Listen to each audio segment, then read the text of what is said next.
இந்தியாவில் சுதந்திர இந்தியாவில் ஏராளமான அமைப்புகள் கட்சிகள் உருவாகியிருக்கு.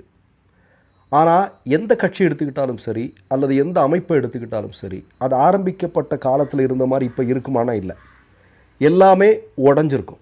உடைந்து பல்வேறு கட்சிகளாக மாறி இருக்கும் அல்லது பல்வேறு அமைப்புகளாக பிரிந்து போயிருக்கும். உடையாமல் இருக்கக்கூடிய ஒரே அமைப்பு அப்படின்னா எது? ஆர்எஸ்எஸ் தான்.